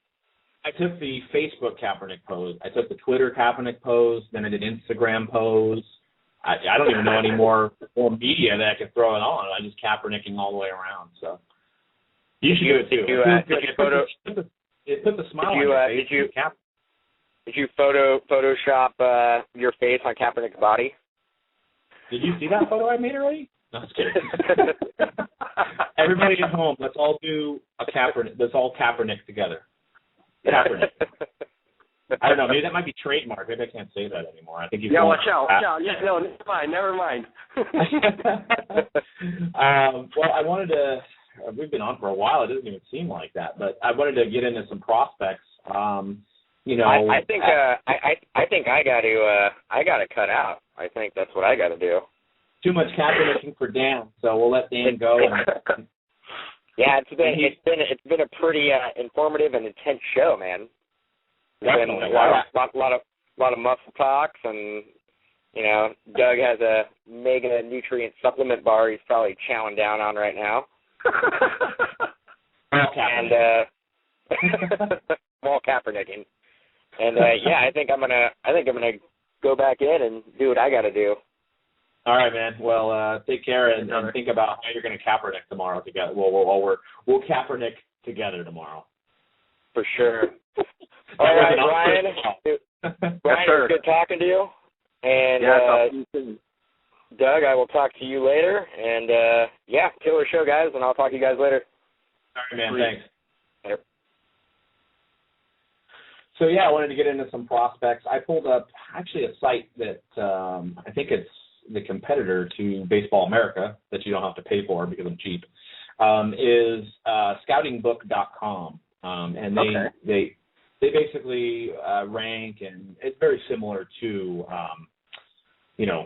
Baseball America, but they have their 2013 list up, and I wanted to kind of relate it to the card industry because prospecting is a big major part of this hobby with Bowman Draft. The recently released Elite, Bowman Chrome, Bowman Jumbo. They're actually releasing a new Bowman Inception product next year that's going to be a prospect-heavy set. So for baseball, which on the topic of 2013 baseball, I wanted to get into some prospects. I know you have a guy that you watched at the Arizona Fall League that you wanted to talk about, so I'll let you kind of get us started into this segment. Well, let's see. I kind of developed a man crush for one of the guys at the Fall League, Slade Heathcott of the Yankees. He's actually been around a while. He's still a young kid, but I just saw him I saw him a few times. I can only really go off prospects that I see in person. It's hard for me to read stuff and. Thankfully I go to about 100 minor league games a year, so I'm well kind of versed in seeing some of the top players. But I was able to see him play a couple games, and we were talking about bat speed check, outfield range check, personality to the max check. He had some personal problems as. Not a similar story to Josh Hamilton, because I think Josh Hamilton started getting into hard drugs like heroin and cocaine. If I'm not mistaken. He did. Slade Heathcott, though, when he was in high school, though, he had alcohol problems, and high school, so he's he's a kid and he's had alcohol problems, and he even has a big tattoo on. He has a big tattoo on his arm, just like kind of Josh Hamilton. I guess they've spoken on the phone, and he's just a really interesting guy. And there was one game where he wasn't playing and he was just in the dugout, and literally he was the star. I was sitting kind of in the front row. This guy was the star of the show in the dugout, and all his teammates were coming up joking. He had these kind of glasses on that looked like they had nerd tape in the middle of them and stuff. And I don't even remember the game. I just remember watching Slade Heathcott in the dugout clowning it up with his teammates. And to me, that was like, wow, this guy has a magnetic personality. And then the few times that I saw him play, I was like, oh my God, like bat speed, boom, speed, yes, everything, power. I mean, he's got all the tools. Now, will he ever put it together? Who knows? I mean, I bought one of his Aflac autographs for like nice $50. So I'm invested. But that's they're pretty low number too, right? They're like numbered to like 82 or something that year. It was 81 or 61 or one of those numbers. I bought it on Check Out My Cards, but I just have it sitting over there just waiting. I got a good deal on it, though. I know I could even sell it right now more than what I bought it for, but I'm invested. I think I won't even get to see him again, maybe at the Fall League, maybe again this coming year, but the few times I saw him, I was like, wow, and I go to 100 games, so to make me go, wow, I mean, that's happened with Billy Hamilton, that happened with him. Gary Brown is a player I was really impressed with. Watching Trevor Bauer warm up, that was his second minor league start, and I was like blown away. I was like, wow, he just threw it across the entire width of the outfield. I've never seen that before, so that'll make you go, wow. Yeah. Just Billy Hamilton is the wow. I mean, Billy Hamilton so far exceeds anyone that I've seen in terms of excitement. So those are just the players that I've seen recently that I'm like, that I would pay to watch right now, anytime, anywhere. Gary Brown, or in order, I guess it would be Billy Hamilton, Slade Heathcott, probably Gary Brown, Trevor Bauer, just to watch Trevor Bauer warm up, and then, on down the line. So those four guys probably are the most, out of all the games that I've been to, are the most kind of. Mike Zunino, who's in Donruss Elite. And in draft picks. I saw him a couple of times. He's gonna be solid. I mean, that guy's a brick wall. I mean, he's got to be like 6'5" and just. He may not be a great hitter. Like in a Posey sense or a Joe Mauer sense, but he's going to be a very, very good catcher, a leader. I wouldn't surprise me if Seattle, once he comes up and he gets a little experience, it's going to take him probably a year or two, but once he gets a little experience and he gets to know the pitchers and, he's got leadership quality. He's going to be very good. I'm sure his autographs are not cheap because I think he could have a tenure. Zunino's definitely caught fire already. Looking at some of the info from Mr. Heathcott, he does have stolen base potential. He's only 21, so he definitely got drafted out of high school. He's been in the system since 2009, so maybe he needs a couple years to mature. Maybe he's already gotten past that, because if you look at 2011 and 2012, he only played one game in 2011 and 5 games in 2012. Injuries and stuff. Injuries. Yeah. Actually, when I'm looking, I lied to you guys. It's the different levels. He went from A. In 2011, he played 52 games in A, and he had 6 stolen bases.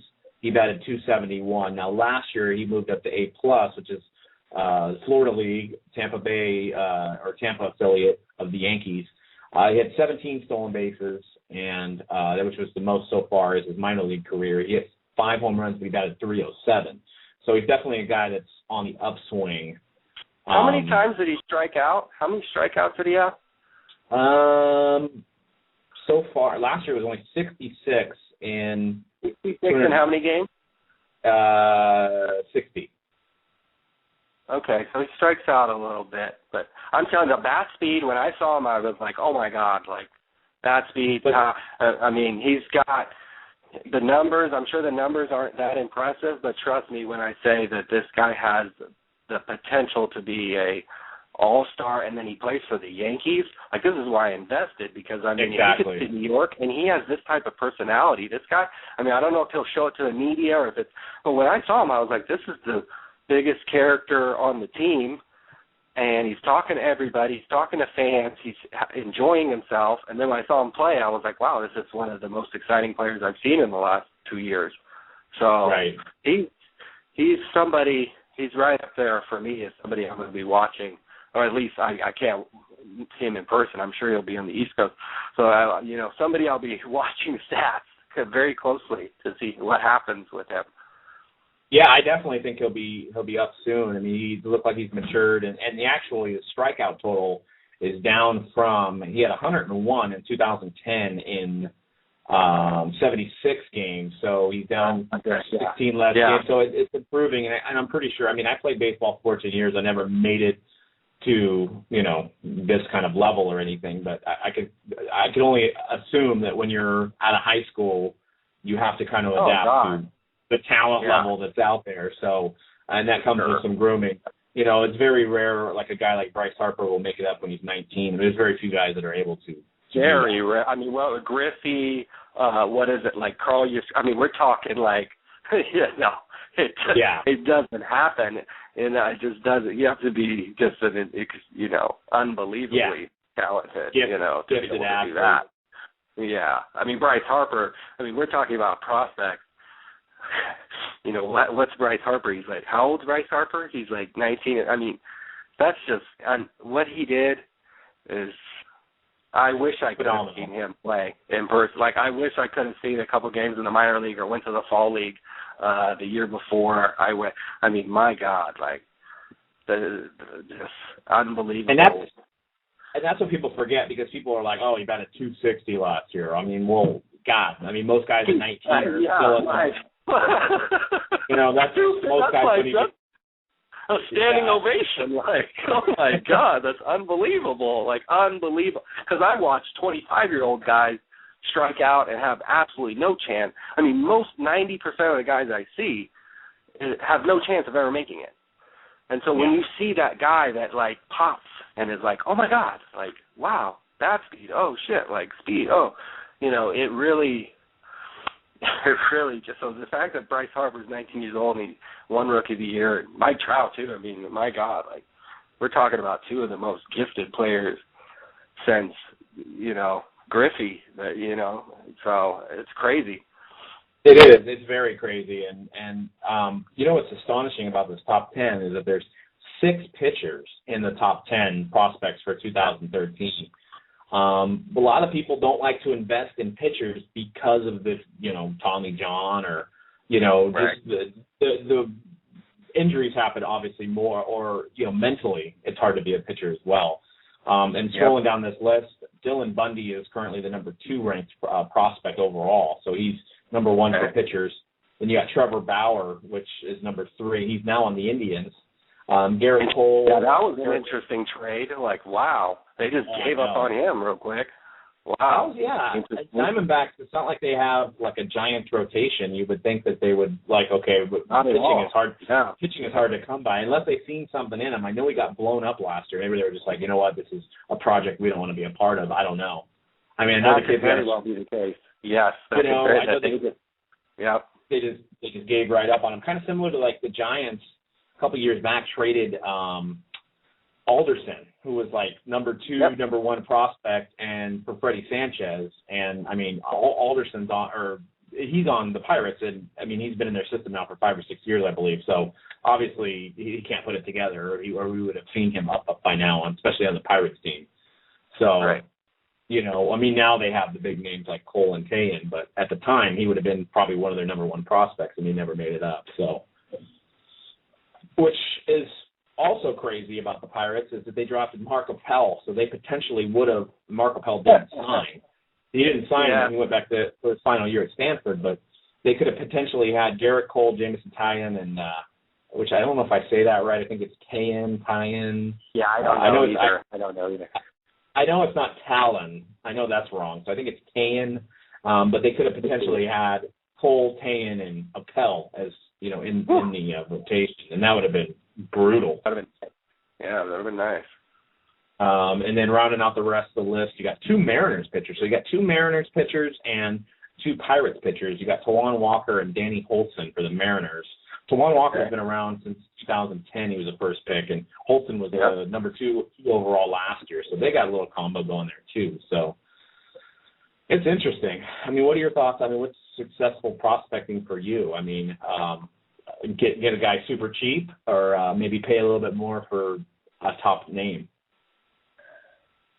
Well, I guess with that Heathcote I'm always going to steer toward, if I like a guy, I'm going to try and buy early and watch him play, preferably. I'm a big proponent of you have to see these guys play in person. I've seen many a guy who was supposed to be a top prospect, and then I get to the game and I start watching him, and this 19-year-old kid is more concerned about the barely legal girl sitting in the stands than he is about his next AB.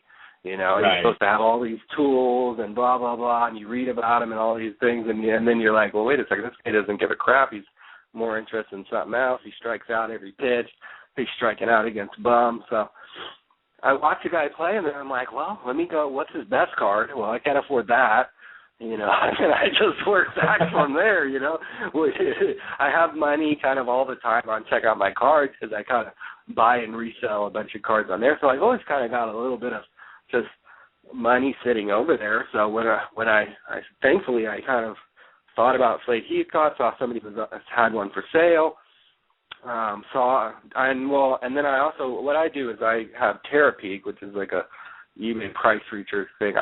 I went back and researched all the Slade Heathcote Aflac autographs that have sold for the last year, and so I think the lowest priced one was like $61, and so I got mine for $47. So wow. I was like, wow, I did good. It books at 80, and I think they all kind of sold in that 60. I think even a couple sold for more than 80 toward at the beginning of 2012. So that's what I do. I just try to do some research. Yeah. Well, and to not to get off topic, but they're actually, to give you maybe more value on your Slade Heathcote, is Topps Pro Debut had a cut signature of Slade Heathcote that they used the Aflac auto. So I don't know if they bought back that numbered 82 print run, because that would seem kind of crazy if they did. But there's definitely a cut signature, which I don't know why they would want to cut up an Aflac card, but there's a cut signature of Slade Heathcote, and I believe it's in 2011 Pro Debut. I think it's like number to 50.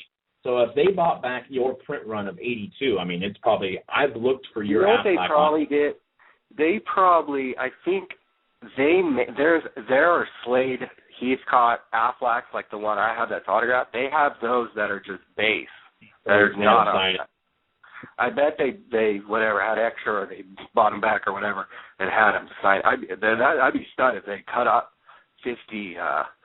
I actually need to go research that now, because I'm like thinking about that now. Like, wow, are there more? Are my Slade Heathcotes diluted, or like? Well, I looked for it because I bought the blue. I think we had a conversation a couple months back, and after that, you motivated me to buy some Slade Heathcote. So I bought a blue from Bowman Draft. I believe it was 2010. Or it might even have been Bowman. Okay. Yeah, so I bought it graded. I think it was like $55 for a 9.5. I got a pretty good deal. I won the auction. Yeah, that's good. Yeah. And so then I was looking. I was like, oh, sweet, because I love Aflac. I don't know. I have a Madison Bumgarner Aflac. I have a Matt Harvey Aflac. I have a your boy Sonny Gray Aflac. And I couldn't find any of Heathcote anywhere. I looked. I don't even think I've seen your Check Out My Cards one. When I went on there. So that might be one that, if he gets called up, that might be the one that blows up. That might be like a $400 or $500 card. Oh, sweet. Wow, I love that. That'd be great. That'd be a great ROI, right? It's like literally almost paid for my Arizona trip. So I saw him. Like, I would never have bought that card if I didn't see him play. That's the greatest thing about going to games, because you're like, wow, that guy could be amazing. Like, he probably won't be. He probably maybe won't ever reach the big leagues, or he'll be like a fourth outfielder or whatever. But, God, the potential is there if he puts it all together. And that's when I go, buy cards. I wish Billy Hamilton cards weren't so expensive. I'd have 100 of those because he's insane. I could talk about that. We could have a 2-hour podcast just talking about Billy Hamilton. I mean, that's must-see TV there. Definitely. I'm on his collecting train too. I was lucky enough to pull a number to 500 refractor out of Chrome out of just a personal box I bought for myself. So it's pretty stoked on that. One? Yeah. Oh, yep. Wow. Damn. I'm going to steal that from you. Maybe I'll trade you. I don't know. We'll see if you got something, Posey or, Will Clark or something we can make a little trade for. But we might have to do something for that at some point. But we might have to. But that's worth the money, so that's not cheap. Definitely. Well, before we end up the show, I don't know if you busted any of this, but me and Dan have. I just wanted to, kind of touch on and give you my opinions on some recent releases.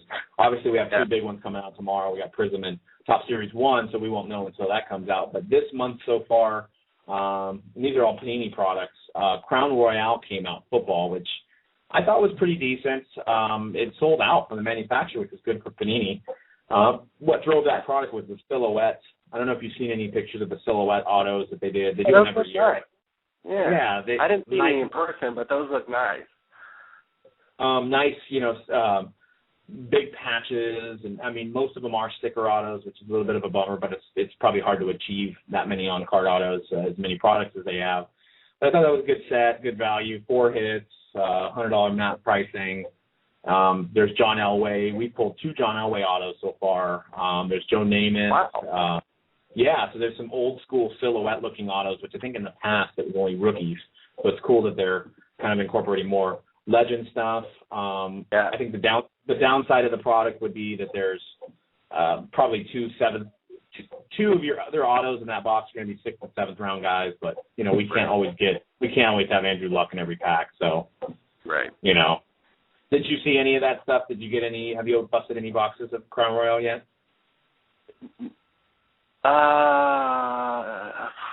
No. You think I would remember? I don't open my product. You think I would remember? No, I didn't bust any of that. So I have not seen any of that stuff. Well, I know the checklist is definitely on Sports Card Radio for what people can. I'm remembering the check. That's what's creepy is like I remember the checklist. I remember those John Elway silhouettes, and I was like, "Oh, those look sweet." And then, but I don't. Most of these cards I don't get to see in person or anything like. Well, sometimes, but not usually. Not timely. Not when I'm doing the checklist, which would be great actually. Which is a great service that you do for the hobby, because I'm sure it's time consuming as hell. I mean, I can only imagine, especially when you don't have a checklist from a manufacturer and you're putting it all together from scratch, which is time consuming. It's not half the time consuming as it's going to take you to sort that Series 1 case. I mean, not even close. Not even in the same ballpark. So for reminding you, I think I'm going to get the real Crown Royale in the purple bag for the sorting night on that. Maybe it'll make it a little bit more enjoyable now. Right. Actually, I'm not complaining about it, but it's really it's fun. At the end of the day, I get to see all the cards, and I really can't complain about it. It's putting getting people their hits and all their cards. At the end of the day, it can't be beat, really. So, releases have more cards than the others, and maybe Topps Jumbo, maybe next year they can make only 20 cards a pack instead of 50. But that's probably not going to happen. But one could dream. Hey, what I wanted? What I wanted to ask you was next year's football products. Are you a little concerned about 2013? I'm looking at some of the Mel Kiper's big boards, and I'm seeing no skill players. I'm seeing no quarterback. We got Matt Barkley, who will probably be somewhat hot even if he's not playing well, because he's a name kind of guy. But I'm not seeing a whole lot of wow, these guys are going to help move product. You know what I mean? Yeah, we are a little concerned. We see a lot more defensive guys, so maybe they change. It's going to be tricky because they're obviously going to have the rookie premier guys, which this year was all predominantly. I mean, there was not one defensive guy. So I don't know if they're going to do that next year. It's going to be kind of tough for them to do because there's going to be a lot of defensive guys that get drafted early on. So they're probably going to have to include some of them in the rookie premier, which I don't think is bad because they had Von Miller the year before, which I thought Von Miller is still pretty collectible, and he made another Pro Bowl. But it's interesting. Maybe if there's not a huge rookie class, one could hope that maybe if the rookies don't drive the sales, they'll put more veteran and Hall of Fame stuff in. I'm not sure. I'm not sure how they're going to spin it. That's a good point. You know what could happen, too, is they get these signatures early. You know what I mean? And so one of these fourth-round running backs or fourth-round wide receivers is going to be a star, and maybe a second-round quarterback. They're going to be a star. There's going to be some kind of skill position star. It's not going to just be a total crap job. Maybe they'll be the guy that's numbered to 1,500 in these boxes, and, you know, there'll be plentiful autographs of, you know, the biggest rookie star. That's kind of what I'm hoping for, is some of these second, third-round pick guys who are not going to charge Panini and Topps, you know, Andrew Luck prices for their autographs. And they're going to, you know, and maybe like you said, hopefully they add some more. They're like, wow, you know, we didn't have to fork over all this money to pay Robert Griffin and Andrew Luck, who knew what their autograph prices were coming in to the season. It wasn't like they gave Topps and Panini a discount. So maybe they will save some money and go to Tom Brady and go to Peyton Manning and go to these guys and try to work out a deal so that there's some more veteran stuff. Because just looking at it, I saw some draft projections and I was like, boy, some of those early sales before these guys hit the field could be a little tough. It definitely, I know. And every year there is a guy like him. You look at 2010, Victor Cruz came out of that, and he wasn't a rookie premier guy, so he was only in like 3 or 4 products. It was like plates and patches, or he had a score auto, which the rated rookie product they had, or whatever they call it. And he was in that. So those guys that aren't rookie premier guys because rookie premier guys, if you don't know at home, which I'm sure if you're a collector, you know, they're in every single product. Rookie premier guys are what drives NFL products still, and that's the same format they use year after year. So it's those late round pick guys, like you just said, that are a little bit more scarce. Look at Aldon Smith. Hard to get an Aldon Smith if he wasn't a premier guy. So those guys have some value years upon after. And I don't know, you know, are they going to still use how many years are they going to use the rookie premier format? I mean, are they going to do it? What's interesting to compare the two companies is that Panini, early on, we're talking about 2012 products, they released stuff that had veterans and legends in it early on, so like Momentum and Prestige. They had, but Topps literally still has yet to release a product, and this is 8 to 10 products later. Their products are all still rookie based. So maybe that's their strategy, that now that the off season's hit, they've got, you know, Supreme and 5-Star and all that stuff that does have veterans coming out. So it's interesting on the theories that both of these companies have used. Panini had veterans in early and throughout the whole, you know, product line, but Topps just based it all on rookies, and now they're going to start having veterans in. Yeah, that's it. I wish they would release some of this stuff that's coming out here in a few weeks here. I wish they would release it way sooner. Like, it makes no sense to release a football product after the Super Bowl. There's 2012 product being released in March. And it'll probably get pushed back. Like it just doesn't. It's, to me, it's like it. Everybody's already thinking about it. And sure, there are people out there that just collect football, and I get that, and that's cool. Like, I just think the majority of people kind of dabble in other, or they just lose interest. They're not like all geeked up to collect football cards in March. They're thinking of maybe about the draft, maybe a little bit, or whatever, the combine and stuff. But they're not like, you know, excited to buy a box of Playbook. I mean, that set came out, you know, 2 or 3 months. All these 5-star, like, hurry up and get it. You know, I don't know. Like, I don't know. I would just release them sooner. To me, it makes no sense. Like it doesn't. I agree. Like a harder canal. I agree with you completely, because especially from a group break format, is that you got teams like the Chiefs that, you know, obviously had the worst record. So who's going to want to buy in March from a 2012 rookie class of the Chiefs? I mean, that's a year that they're going to forget. So a Chief collector is going to be like, I'm going to wait. I'm not going to buy my team, I'm not going to buy the Chiefs, or I'm not going to buy the Dolphins, or I'm not going to buy this team because my team didn't even make the playoffs this year. So I'm going to see what rookies are in next year's class. So that's why the initial products, all the teams are like, I'm going to get my team because I want the new rookie. And then once you see who pans out, these teams fall off. So. Right. But, man, we almost went 2 hours. Crazy. Holy cow. Wow. 2 hours of Kaepernicking. Yes. Well, I was going to make sure everybody that's listening, check out sportscardradio.com. Lots of informative news, checklists, especially when you're building you're trying to chase SPs for 2013 tops. I mean, they pretty much have it all laid out for you, and Ryan is going to add more, he says, once new info comes out. But I'm going to get off the phone, and start work. That's how crazy I am. Like, literally, I'm going to get off the phone, and I'm going to pull that page up and keep going on it for the next couple hours, because tomorrow's technically the release date. So, I'm going to be banging it out, trying to make it look pretty, and go from there. Definitely, and we're going to start running contests on Sports Card Radio Forum, so check that out. We're going to be live. We're going to be live here, same bat time, bat channel, every Tuesday, 4 p.m. Pacific, 7 Eastern time. As we get more shows under our belts, we're going to do giveaways. We may even incorporate some video, which details will come on that. We're kind of working out some kinks. So I'm going to play our ad and then our outro. And is there anything you'd like to say to the fine folks that are downloading this as the archive version? Thank you. Thanks for listening. And hopefully maybe you'll call in and hit me up on email, Twitter, anywhere. Yeah. Definitely. Well, we're going to you're breaking up there for some reason. I don't know why, but I think they heard it. Damn digital devices these days. But I'm going to play our ad, and then I'm going to play our outro, and catch us next week.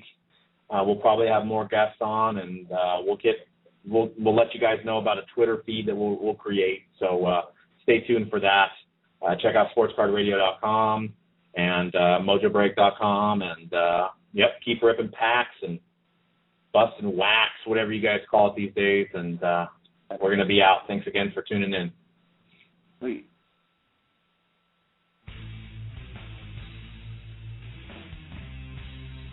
Hey, collectors, looking to join a group break? Check out mojobreak.com. All 4 major sports, all base shipped, always live, always uploaded to YouTube, and breaks starting as low as $5. Check out the site for free breaks and see how you can win an RG3 auto with our new fantasy sports card contest. Check out mojobreak.com.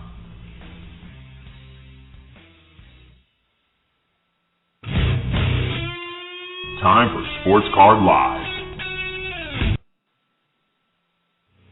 Oops. Thank you for listening to another episode of Sports Card Live, sponsored by SportsCardRadio.com, MojoBreak.com. Check us out every Tuesday live at 4 p.m. Pacific, 7 Eastern, or download us on iTunes.